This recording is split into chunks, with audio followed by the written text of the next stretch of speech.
સર્વને મારા જય શ્રી કૃષ્ણ.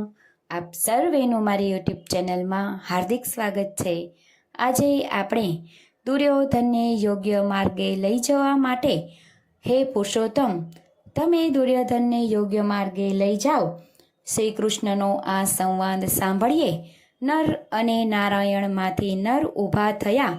એક મુઠ્ઠીમાંથી થોડી સળીઓ લીધી અને પેલાને કહ્યું કે તારે તારા જે શાસ્ત્રનો ઉપયોગ કરવો હોય તે કરી લે. તો દુર્યોધનને આ કરવામાં આવેલ યોગ્ય માર્ગદર્શન આપણે શ્રી કૃષ્ણનો આ સંવાદ સાંભળીએ. તો વિડીયોને અંત સુધી જરૂરથી જોજો. અને જો ચેનલમાં નવા હોય અને ચેનલને સબસ્ક્રાઈબ ના કરી હોય તો જરૂરથી કરજો. ભગવાન શ્રી કૃષ્ણની વાણીનું શ્રવણ કરી અને ત્યાં જે ઉપસ્થિત હતા તે બધા જ રાજાઓએ હૃદયથી એની પૂજા કરી, એટલે અનુમોદન આપ્યું, પણ કોઈ કાંઈ જ બોલ્યું નહીં. એ બધા જ સભાસદો સમસ્મિત બોલતા બંધ થયા અને હષ્ટરોષાણ રોમાંચ સાથે હર્ષિત થયા. આ ભગવાનના વાક્યનો ઉત્તર કોઈ આપવા સમર્થ નથી એવું તેઓ માન્યું.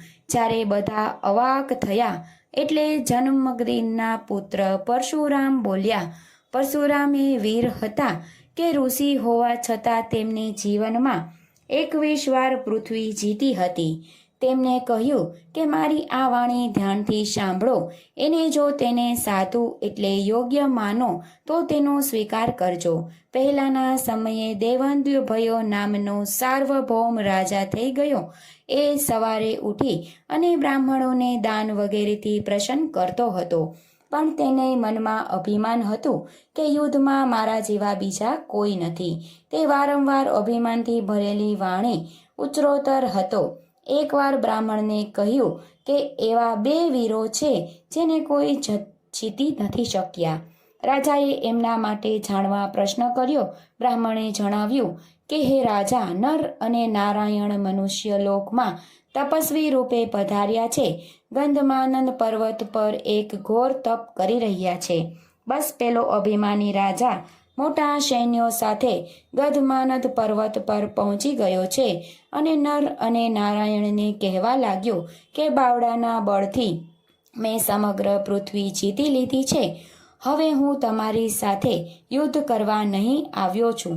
નર અને નારાયણે એને સમજાવ્યો કે આ આશ્રમ છે, ત્યાં યુદ્ધ ન કરો. હવે જો તારે યુદ્ધ કરવું હોય તો પૃથ્વી પર જઈ અને બીજા ઘણા ક્ષત્રિયો છે તેમના સાથે યુદ્ધ કર. છતાં વારંવાર તેનો યુદ્ધની જ માંગણી કરી.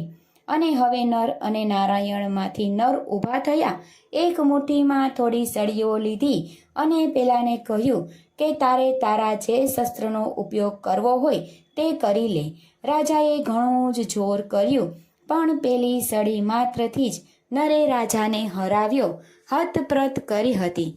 એ નરના પગે પડ્યો અને પોતાના કલ્યાણની કામના કરી નરે તેને માફ કર્યો.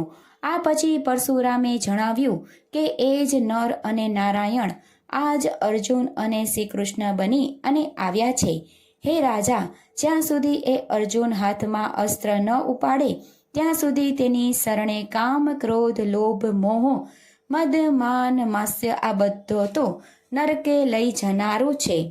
એક વાત ધ્યાન રાખજો કે યસ્ત નારાયણો બંધ્યો છે તે દોહ સહો યધિ. જેનો સગો નારાયણ છે તે અર્જુન યુદ્ધમાં સહુના માટે અસહાય છે. જો કોઈ પણ તેના પરાક્રમને સહન કરી શકે નહીં, ત્રણેય લોકમાં કોણ એને જીતવાનું સાહસ કરે એ વીર છે, એ કવિધ્વજ છે. એના સમાન અન્ય કોઈ બળવાન નથી. એનામાં તો ન ગણી શકાય એટલા ગુણો છે. એ કુંતી પુત્રને તમે પણ જાણો જ છો. પછી પરશુરામ ઉમેર્યું કે હે મહારાજ, એ જે 2 નર અને નારાયણ છે તે આ અર્જુન અને કેશવ શ્રી કૃષ્ણ છે. બંને પ્રવીર, મહાન વીર અને પુરુષોમાં ઉત્તમ છે.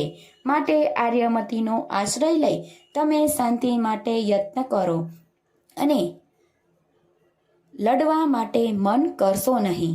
અને તમારા કુળનું કલ્યાણ થાય એનો વિચાર કરો, સ્વાર્થનો નહીં.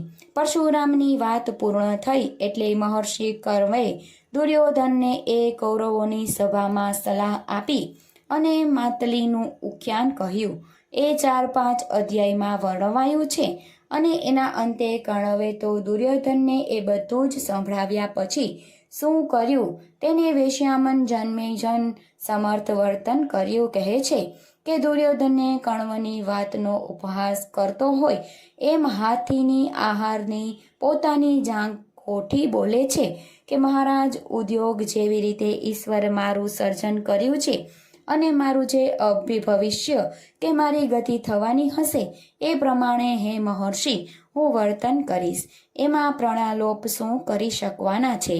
આ પછી અધ્યાયના આરંભમાં મહાભારતને પ્રથમ સાંભળનાર રાજા જન્મેજયે પ્રશ્ન કર્યો કે લોભથી મોહ પામેલ અનર્થમાં જે આગ્રહી મરવા અને માટે વૃત વિસ્મય જ્ઞાતિવાળા માટે દુષ્કાર્ય કરનારા બંધુઓના શોકને વધારનારા મિત્રો માટે કલેશ પેદા કરનારા દુશ્મનોના હર્ષને વધારનારા એવા એ દુર્યોધનને કેમ એના સ્વજનોએ વાર્યો નહીં? ત્યાં તો ભગવાન પણ કહ્યા કે ભીષ્મ પિતામહ પણ હતા. અહીં જન્મેજય જે વિષય દુર્યોધન માટે વાપર્યા છે એ બધા જ દુર્યોધનના ચરિત્રને નષ્ટ કરનારા છે. ભગવાન કે ભીષ્મ પણ એને વારી ન શક્યા એનું જન્મેજયને પણ આશ્ચર્ય છે.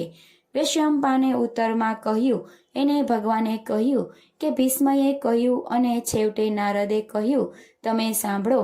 નારદે ગાનવાનું આખ્યાન દુર્યોધનને કહ્યું જેનું વર્ણન લગભગ 15 અધ્યાયમાં છે પણ તેમાં શ્રીકૃષ્ણ ઉવાચ્ય ક્યાંય નથી. તેથી જ આપણા માટે તેની ઉપેક્ષા કરવી રહી. આ પછી યયાતિની સ્વર્ગવાહિનીની વાત વર્ણવી અંતે નારદે દુર્યોધનને કહ્યું કે જેને પોતાના હિતની વાત જાણવી હોય તેને તેના હિતનું કહેવાની વાત સાંભળવી જોઈએ. માટે તું પણ માન અને ક્રોધનો ત્યાગ કર અને પાંડવો સાથે સંગેન કર. પણ આ બધું જ પથ્થર ઉપર પાણી જેવું સાબિત થશે. ધૃતરાષ્ટ્ર આ બધું નારદનું વંચન સાંભળી એ પછી એમને કહ્યું કે હું આ બધું જ માનું છું તો પછી હું એ કરવા ઈશ એટલે કે શક્તિમાન નથી. આમ કહી અને ધૃતરાષ્ટ્ર ભગવાન શ્રી કૃષ્ણને વિનંતી કરે છે કે હે પુરુષોત્તમ, આપ આ દુર્યોધનને યોગ્ય માર્ગે લઈ જાઓ. પ્રયત્ન કરો. એ મારું તો માનતો નથી. હું જે કાંઈ પણ સારી વાત કરું છું તેની ઉપેક્ષા કરે છે. વળી ગાંધારી, વિદુર કે ભીષ્મ વગેરે હિતના વચનોને સાંભળતો નથી. માટે સ તવમ પામમ તો હિ કુરુહુ પાવર્ચિતમ ચેતનમ. માટે જ આ પાપમતી કુરપામમાં ચિત્તવાળા અને અચેતન જડ દુર્વાસ્તક દુર્યોધનને સ્વયં શાસન કરો, એને યોગ્ય માર્ગે દોરો. આ પછી શ્રી કૃષ્ણ જે બોલ્યા તે આવતા વિડીયોમાં સાંભળીશું.